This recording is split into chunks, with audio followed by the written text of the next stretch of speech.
저희는 지금 전직 737 기장과 전화 연결해서 관련 내용 좀 더 이어가도록 하겠습니다. 기장님 연결돼 있는지 불러보겠습니다. 기장님 안녕하십니까?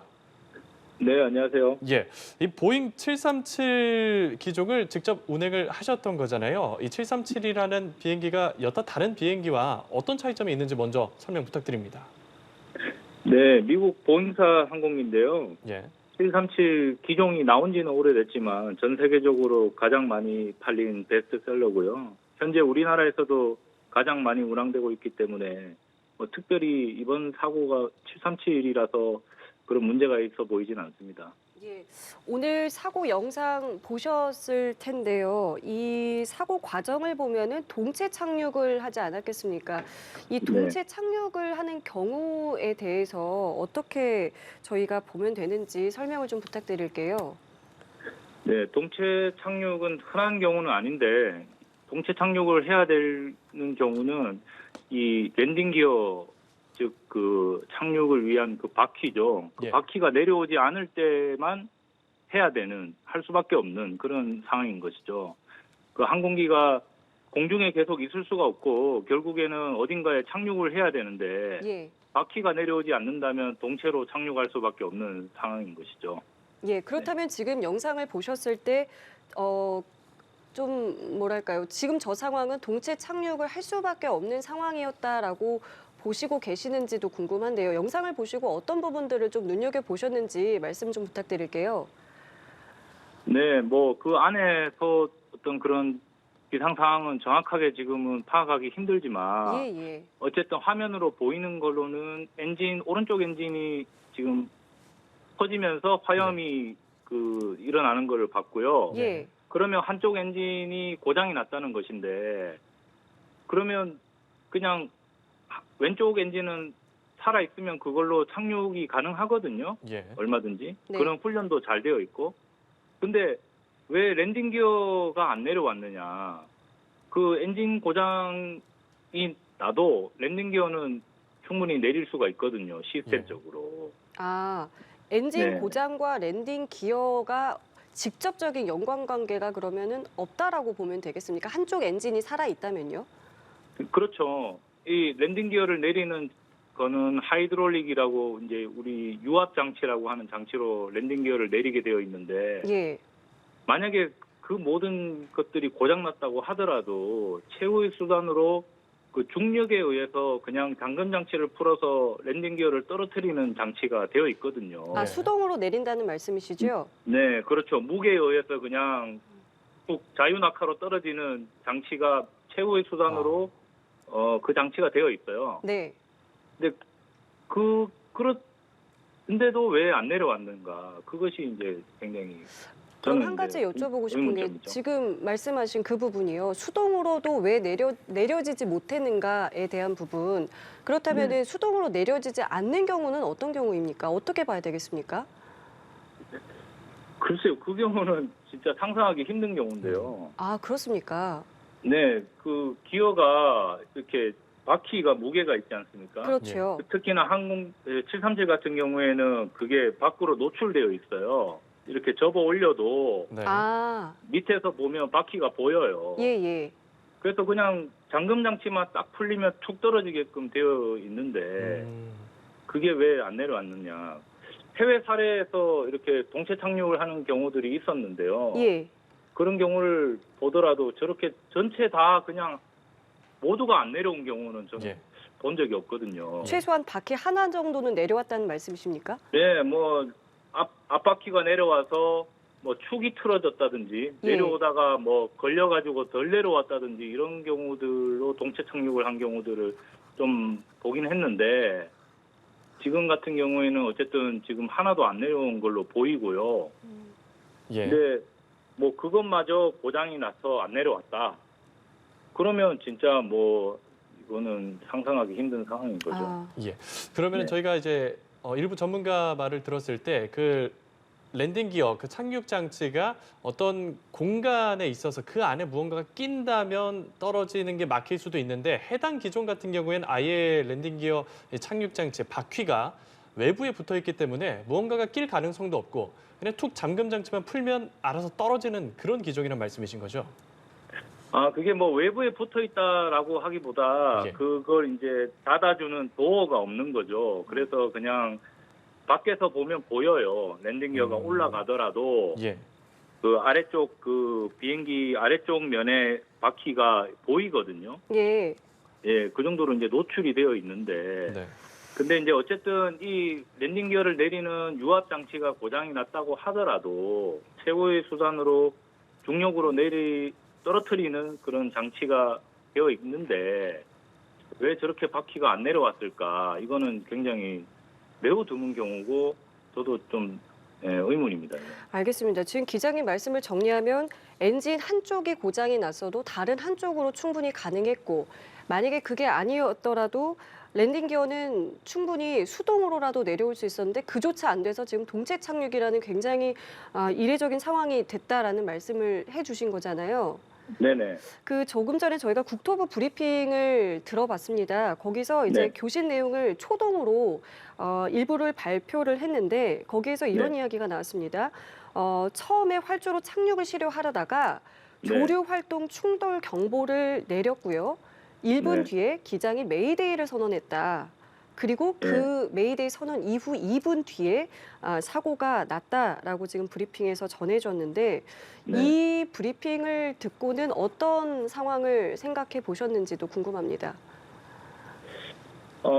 제가 그 국토부 브리핑을 보지 못했는데 예, 일단 지금 앵커님 말씀하시는 것만 듣고 보면 예, 조류 충돌을 한 것 같은데 이게 바퀴 랜딩 기어가 안 내려오는 시점과 버드 스트라이크가 일어난 시점이 어떻게 시퀀스가 어떻게 되는지 잘 모르겠어요. 지금 상황은. 네.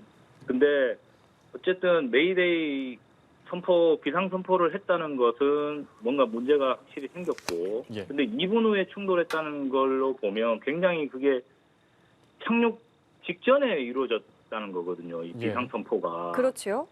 2분이면 한 1,400피트 정도 높이에 있을 텐데 이건 진짜 착륙 직전이에요. 예, 예, 이렇게 굉장히 짧은 시간에 착륙 직전에 비상 선포를 할 정도로 그 순간에 모든 것이 일어났는가 이것도 좀 봐야지 알겠습니다. 이거는 좀 더 봐야지 알 것 같아요. 물론 지금 말씀하신 것처럼 봐야 압니다. 지금 저희가 아는 게 아무것도 네. 없기 때문에 지금 추정을 네. 하고 기장님께 전화까지 드린 것인데 보통 이 메이데이라는 것은 그럼 어느 정도 상황일 때 선언을 하게 되는 건지도 궁금한데요.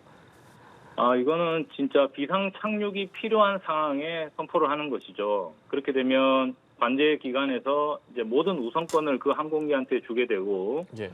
그래서 이 항공기는 진짜 위급한 조난을 당해서 지금 빨리 비상 착륙을 해야 된다라는 경우에 선포하게 되어 있습니다. 예. 그 말은 지금 당장 착륙 외에는 아무 방법이 없다라는 것을 선언한다는 말씀이신 겁니까? 예, 긴급한 착륙이 필요한 상황인 거죠. 워낙에 긴급한 상황이었겠습니다만 이 동체 착륙을 하지 않고 혹시 사고가 나지 않게 다른 방법을 쓸 수는 없었을까요? 글쎄요, 바퀴가 내려오지 않는다면 동체 착륙 말고는 뭐 예. 방법이 없다고 보여집니다.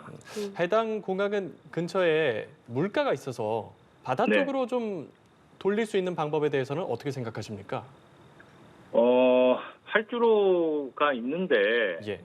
또는 활주로에 접근할 수 있는데 바다나 어디 해안가나 강가나 이런 데 착륙하는 거는 더 위험하죠. 활주로가 제일 안전한 선택지고요. 예. 만약에 모든 엔진이 다 꺼져가지고 활주로까지 갈 수가 없을 경우에는 뭐 진짜 바다나 이런 데 착륙할 수밖에 없습니다. 그런 사례도 있었고요. 옛날 뉴욕에서. 예. 예. 그런 경우 말고는 활주로가 가장 안전하다고 보셔야 됩니다. 저희 지금 기자님 저희 출연을 하고 계시는 그러니까 저희 스튜디오에 지금 협회장 안전 전문가 협회장님도 함께 계시는데 네. 지금 제게 기자님께 이런 질문을 좀 드려달라고 말씀을 해주셨는데 아까 말씀하셨던 그 랜딩 기어 있잖아요. 혹시 그 랜딩 기어 사이에 어떤 뭐 조류라던가 어떤 부분들의 문제가 생길 수 있는 그 사이에 어떤 틈으로 어떤 문제가 생길 수 있는 가능성에 대해서 어떻게 보시는지 좀 질문을 드려달라 하시는데 어떻게 보십니까? 글쎄요, 그 항공기가 지금 그 새벽에 방콕에서 출발해서 무안으로 오는 거잖아요. 예.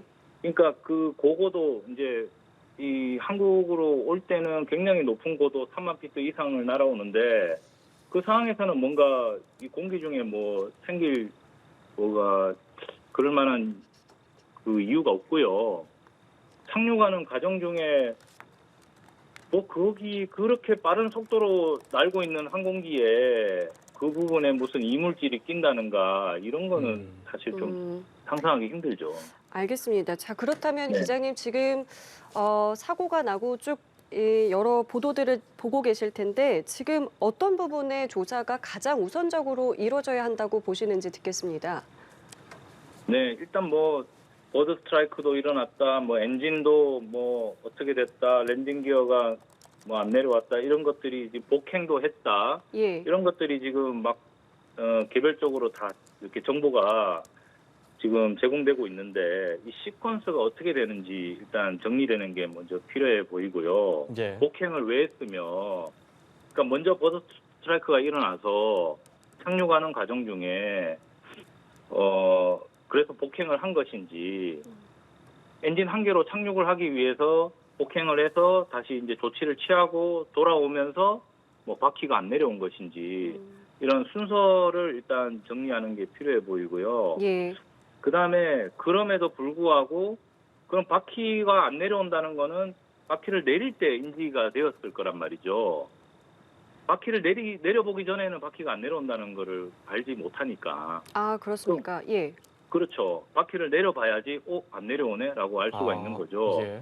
그러면 그 시점은 보통 우리가 2,500피트 정도, 그 정도 높이에서 하는데, 그게 한 착륙 직전 한 3분에서 5분 전이거든요. 예.